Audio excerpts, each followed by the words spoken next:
Hello friends, welcome to Nikhil's Biology. Myself Nikhil. இன்னைக்கு வீடியோவில் பார்த்தீங்கன்னா நம்ம வந்துட்டு transport and plants ஓட third lecture பார்க்க போகிறோம். இதோட டாபிக் என்னன்னு பார்த்தீங்கன்னா plant and water relationships. So in general we can say plant water relationships ன்னு சொல்லலாம். Plant H2O relationships.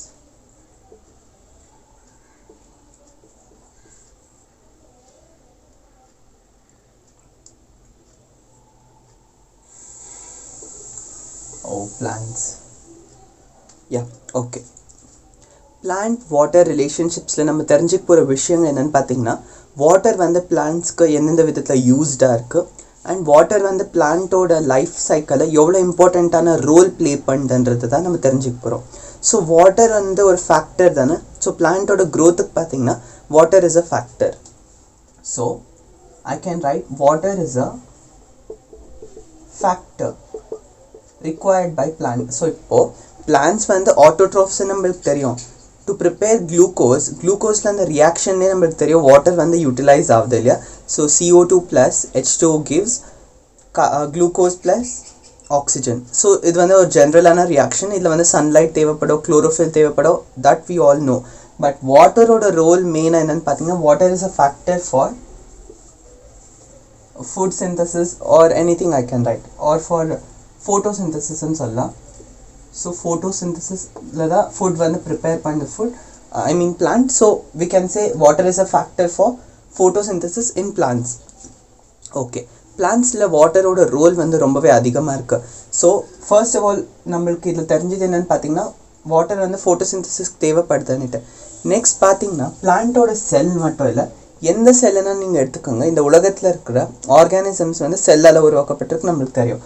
அந்த ஒரு செல் நீங்கள் கன்சிடர் பண்ணிங்கன்னா, நான் சில வீடியோஸில் உங்களுக்கு சொல்லியிருப்பேன் செல் பார்த்தீங்கன்னா 90% ஆஃப் வாட்டர், சில இதில் 70% ஆஃப் வாட்டர்னு சொல்லியிருப்பேன். இன்றைக்கி வந்து உங்களுக்கு கரெக்டாக கிளியர் ஆகிடும். ஸோ செல்லில் பார்த்தீங்கன்னா இது ஒரு பிளான்ட் செல் ஒரு பாக்டீரியா செல்லுன்னு கன்சிடர் பண்ணிங்கன்னா இல்லை எக்ஸாக்டாக பார்த்தீங்கன்னா 70% ஆஃப் H2O வந்து இருந்தே இருக்கும். ஓகே, நான் சில வாட்டி உங்களுக்கு 92% வாட்டர் வந்து இருக்கும்னு சொல்லியிருக்காரு. அது எதுலன்னு பார்த்தீங்கன்னா பிளாஸ்மாவில். You should know the difference. பிளாஸ்மாவில் 92% ஆஃப் வாட்டர் வந்து இருக்கும். ஓவரால் ஒரு செல்லில் எவ்வளோ வாட்டர் கண்டென்ட் இருக்குதுன்னு பார்த்தீங்கன்னா 70%. செல்லில் நம்மளுக்கு தெரியும் சைட்டோபிளாசம் இருக்குது, or it's also called as protoplasm. அந்த சைட்டோபிளாசம் கூட nothing but it's made up of water and cytoskeletal structures. அது நம்மளுக்கு தெரிஞ்ச விஷயம். நெக்ஸ்ட் பார்த்தீங்கன்னா இந்த சைட்டோபிளாசமில் தான் நம்மளோட மெட்டபாலிக் ரியாக்ஷன்ஸ் நடக்கிறது. ஸோ மெட்டபாலிக் ரியாக்ஷன்ஸ் வந்து பார்த்தீங்கன்னா இந்த செல்ஸில் தான் நடக்கிறது. ஃபார் எக்ஸாம்பிள் ஃபோட்டோசிந்தசிஸே எடுத்துக்கிட்டிங்கன்னா பிளான்ட் செல்லில் அதில் இருக்கிற குளோரோபிளாஸ்ட்ன்ற ஒரு செல் ஆர்கனலி தான், அந்த செல் ஆர்கனலியில் தான் பார்த்தீங்கன்னா ஃபோட்டோசிந்தசிஸ் வந்து நடக்கும். I'm sorry for the mistakes. Yeah, photosynthesis பார்த்தீங்கன்னா குளோரோபிளாஸ்ட்ன்ற ஒரு செல் ஆர்கனலியில் தான் ஃபோட்டோசிந்தசிஸ் வந்து நடக்கும். ஸோ ஆல்சோ இதில் நம்மளுக்கு என்ன புரியுதுன்னு பார்த்தீங்கன்னா வாட்டரோட role. Water is also important for reactions. So it plays a medium of reactions. It is a medium of reactions. இப்போ அந்த செல்லில் வாட்டர் இல்லைன்னா வெறும் ஸ்பேஸ் மட்டும் இருந்துச்சுன்னா நீங்கள் யோசிச்சு பாருங்கள் எப்படி வந்து ரியாக்ஷன் நடக்கும்னுட்டு. ஸோ மாலிக்யூல்ஸ் இங்கே ஃப்ளோட் ஆகிட்டு இருக்குது அண்ட் என்சைம்ஸ் இங்கே இருக்குது, இதுக்கிட்ட போய் ரியாக்ட் பண்ணும். இதெல்லாம் நடக்கிற காரியமே இல்லை. So therefore you must understand that ஒரு செல்லில் வாட்டர் இல்லைன்னா ரியாக்ஷனே நடக்காது. பிகாஸ் வாட்டர் இருக்கிறதால தான் பார்த்தீங்கன்னா அந்த சப்ஸ்டன்சஸால் மூவ் பண்ண முடியுது. தென் இது ஒரு சப்ஸ்ட்ரேட்னு வச்சுக்கோங்க. சப்ஸ்ட்ரேட் ஆனால் அது particle which has to be broken down by enzymes. So இங்கே என்சைம் இருக்குது, இங்கே சப்ஸ்ட்ரேட் இருக்குது. இங்கே போய் இதை பிரேக் பண்ணுறதுக்கு water and cytoplasm, that is cytoplasm பார்த்தீங்கன்னா வாட்டரால் தான் உருவாக்கப்பட்டிருக்கு இல்லையா. ஸோ வாட்டர் இருக்கிறதால தான் இந்த ரியாக்ஷன் நடக்குதுன்றது நம்மளோட என்சிஆர்டி சொல்கிறாங்க. பட் இன் அ டிஃபிகல்ட் வே. அந்த வேர்ட்ஸ் எல்லாம் பார்த்தீங்கன்னா நீங்கள் வந்துட்டு ரொம்பவே கன்ஃபியூஸ்டாக இருக்கும். ஸோ ஜஸ்ட் இதை நீங்கள் ஞாபகம் வச்சுக்கினா போதும். அண்ட் சைட்டோபிளாசமில் தான் நம்மளோட மெட்டபாலிக் ரியாக்ஷன்ஸ் வந்து நடக்கும்.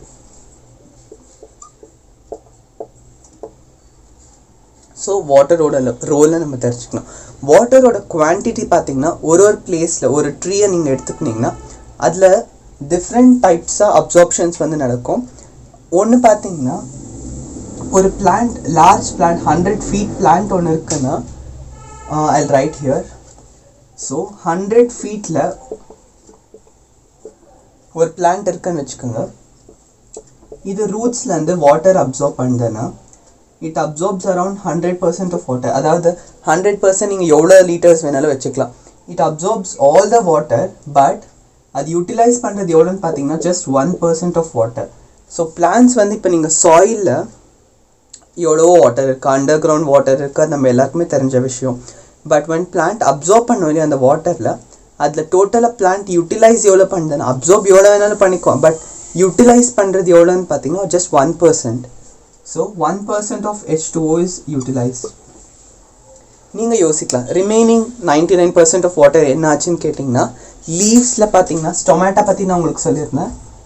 ஸோ இது லீவ்ஸ் என்ன, ஜஸ்ட் erase this.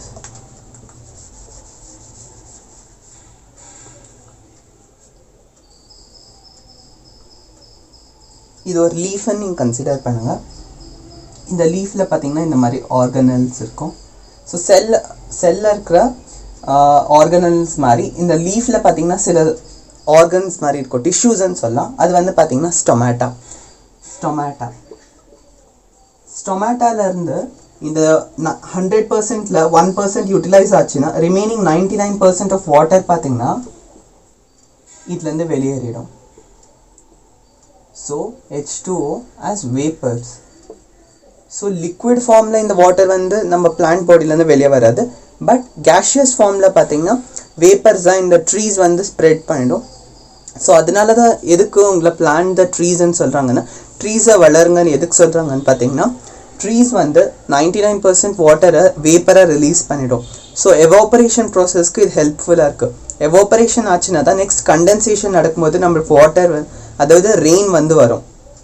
அதனால தான் பிளான்ஸ் வந்து ஹெல்ப்ஃபுல் ஃபார் ரெயின்னு சொல்கிறாங்க. ஐ ஹோப் இது உங்களுக்கு புரிஞ்சிருக்கும்னு நினைக்கிறேன். ஓகே, ஸோ 1% தான் ட்ரீ வந்து பார்த்திங்கன்னா அப்சார்ப் பண்ணிக்குது, ரிமைனிங் 99% வந்து it releases out. Okay, next வாட்டரோட வேரியேஷன்ஸ் எப்படி இருக்குன்னு பார்த்தீங்கன்னா, இப்போ இந்த ட்ரீயோட ஹார்ட் அண்ட் உட்டி பார்ட் இருக்கும் இல்லையா, ஹுட்டி பார்ட், அதாவது ரொம்ப ப்ரௌனிஷ் பார்ட் இருக்கு இல்லையா, அதில் பார்த்தீங்கன்னா less amount of water இருக்கும். இதெல்லாம் சிம்பிளான திங்ஸ் தான், பட் உங்களுக்கு தெரிஞ்சிருக்கணும். ஸோ ஒரு பிளான்ட்டில் எந்த ரீஜனில் அதிகமாக வாட்டர் இருக்கோ, எந்த ரீஜனில் கம்மியாக வாட்டர் இருக்கோன்றதும் நீங்கள் தெரிஞ்சுக்கணும். ஸோ இந்த மாதிரி ப்ரௌனி பார்ட்ஸில் பார்த்தீங்கன்னா வாட்டர் வந்து ரொம்பவே கம்மியாக இருக்கும். பட் அதே க்ரீனிஷ் பார்ட்டாக இருக்கும் பார்த்தீங்களா, க்ரீனிஷ் பார்ட், அந்த உட்டி பார்ட் உள்ளே வந்து பார்த்தீங்கன்னா க்ரீனிஷ் பார்ட்ஸ் இருக்கும். இதில் வாட்டர் கண்டென்ட் பார்த்தீங்கன்னா அதிகமாக இருக்கும். So H2O is more. நம்ம பார்த்து அதை வந்து கரெக்டாக ஐடென்டிஃபை பண்ணணும். நெக்ஸ்ட் ஃபார் எக்ஸாம்பிளுக்கு ஒரு சீட் எடுத்துக்கிட்டிங்கன்னா, seed we all know seed. அந்த ஒரு சீட் எக்ஸாம்பிளுக்கு டேட் பாம் சாப்பிட்ருந்தீங்கன்னா, நீங்கள் பாம் ட்ரீஸில் அந்த டேட்ஸ் வரும் இல்லையா, அதை சாப்பிட்டுட்டு பிறகு அந்த சீட் பார்த்தீங்கன்னா நீங்கள் ரொம்பவே ட்ரையாக தெரியும். But also it contains water, but it has less water content. Seeds ஆனால் விதைங்க நம்ம சொல்லுவோம், விதைங்க பார்த்தீங்கன்னா ரொம்பவே ட்ரையாக இருக்கும். எக்ஸாம்பிளுக்கு இப்போ நீங்கள் வெந்தயம் விதை எடுத்துக்கிட்டிங்கன்னா அது வந்து பார்த்தீங்கன்னா ட்ரையாக தான் உங்களுக்கு தெரியும், பட் அதுலேயும் வாட்டர் இருக்குது, ஆனால் அது ரொம்பவே கம்மியான வாட்டர்.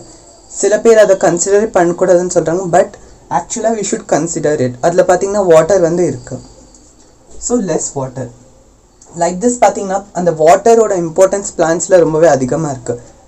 இன்னொன்று பார்த்தீங்கன்னா, இந்த வாட்டர் மெலனை நீங்கள் அப்சர்வ் பண்ணியிருப்பீங்க, இந்த மாதிரி இருக்கும். வாட்டர் மெலனில் பார்த்தீங்கன்னா 90% அரௌண்ட் 92% வாட்டராலேயே உருவாக்கப்பட்டிருக்கு. அதனால தான் அதோட பேர் பார்த்தீங்கன்னா watermelon. It has around 92% of H2O. So அதனால தான் பார்த்தீங்கன்னா சம்மர் சீசனில் எதுக்கு நம்மளை வாட்டர் மெலன் சாப்பிட்ணுன்னு சொல்கிறாங்கன்னு பார்த்தீங்கன்னா இந்த ரீசனால தான். அதில் வாட்டர் கண்டென்ட் வந்து ரொம்பவே அதிகமாக இருக்கும். ஸோ ஐ ஹோப் உங்களுக்கு புரியுதுன்னு நினைக்கிறேன். இந்த பிளான்ட்டுக்கும் சரி அந்த வாட்டருக்கும் ஒரு ரிலேஷன்ஷிப்ஸ் மாதிரி இருக்குது. ஸோ எந்த இடத்துல நீங்கள் அப்சர்வ் பண்ணாலும் வாட்டர் வந்து பிளான்ட்டோட தேவையாக இருக்குதுன்றது உங்களுக்கு தெரிய வரும். நெக்ஸ்ட் சில பிளான்ஸோட எக்ஸாம்பிள்ஸை கொடுத்துருக்காங்க. அந்த பிளான்ட்ஸ்க்கு வாட்டர் எவ்வளோ தேவை, அதாவது அதோட க்ரோத்க்கு எவ்வளோ தேவைன்னு பார்த்தீங்கன்னா, ஒரு கார்ன் பிளான்ட் நம்ம சோளம்னு சொல்லுவோம் இல்லையா, அந்த பிளான்ட் பார்த்தீங்கன்னா ஜஸ்ட் இன் 1 day அது வந்து எவ்வளோ லிட்டர்ஸ் ஆஃப் வாட்டர் எடுத்துக்கோன்னு பார்த்தீங்கன்னா,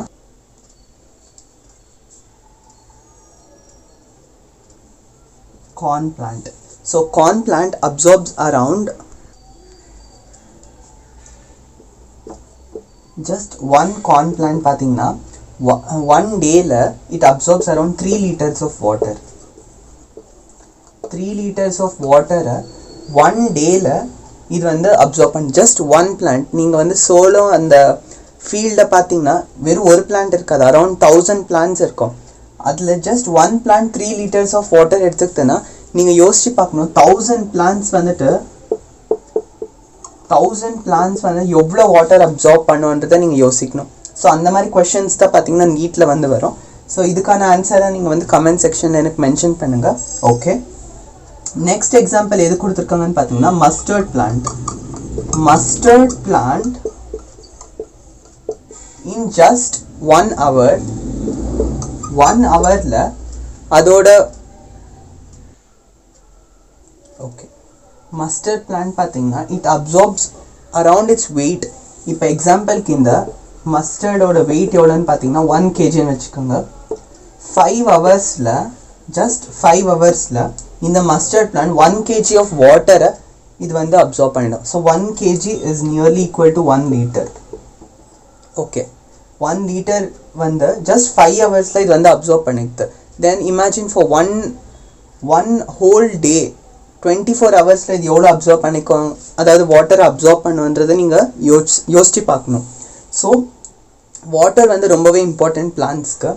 அதுலேயும் வாட்டர் வந்து எவ்வளோ இம்பார்ட்டண்ட்டோ அது கூடவே பார்த்தீங்கன்னா அவ்வளோ வாட்டர் அப்சார்ப் பண்ணிச்சுன்னா ஜஸ்ட் 1% மட்டும்தான் it retains in its body. Utilize பண்ணுறது ஜஸ்ட் 1% தான். ரிமைனிங் வந்து பார்த்தீங்கன்னா வேப்பர் ஃபார்ம்ஸில் ஸ்டொமேட்டோ வழியாக வெளியே வந்துடும். ஸோ வாட்டரோட ரோல் பார்த்தீங்கன்னா பிளான்ட்ஸில் ரொம்பவே நீடடாக இருக்குது. வாட்டர் இருக்கிறதால தான் ஃபோட்டோசிந்தசிஸ் நடக்குது. ஃபோட்டோசிந்தசிஸ் நடக்கிறதால தான் பார்த்தீங்கன்னா we get food. ஸோ டோட்டலாக வாட்டர் வந்து ரொம்பவே இம்பார்ட்டண்ட்டான ஒரு ஃபேக்டர்ன்றதையும் நம்ம தெரிஞ்சுக்கணும். ஸோ இந்த டேட்டாவை பார்த்துட்டு பிறகு உங்களுக்கு தெரியணும் water is a limiting factor.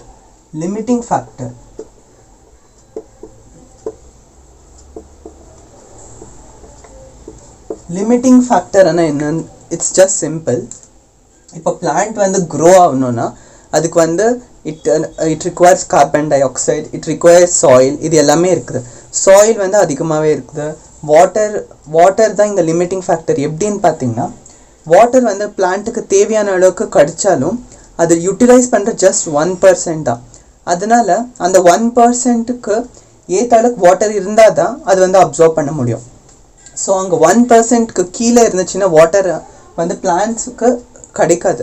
So இதில் என்ன புரிஞ்சுக்கணுன்னா வாட்டர் இல்லைன்னா பிளான்ட்ஸ் வந்து இருக்காது. நீங்கள் சாயில் வைங்க, சன்லைட் வைங்க, கார்பன் டை ஆக்சைடு வச்சுட்டு ஒரு பிளான்ட்டை வச்சா இட் cannot grow. அதுதான் இந்த சிம்பிளான ஒரு conclusion. Water will become the limiting factor. I hope இந்த கான்செப்ட்ஸ் உங்களுக்கு புரிஞ்சிருக்கும்னு நினைக்கிறேன். நம்ம அடுத்த வீடியோவில் வாட்டர் பொட்டென்ஷியல் பற்றி பார்க்கலாம். வாட்டர் பொட்டென்ஷியல் எல்லாருமே ஆக்சுவலாக பார்த்தீங்கன்னா ரொம்ப டிஃபிகல்ட்டாக பார்க்குறாங்க. It's really simple topic. I hope இந்த வீடியோஸ் எல்லாம் உங்களுக்கு ஹெல்ப்ஃபுல்லாக இருக்குன்னு நினைக்கிறேன். தேங்க்யூ, கீப் சப்போர்ட்டிங், பாய்.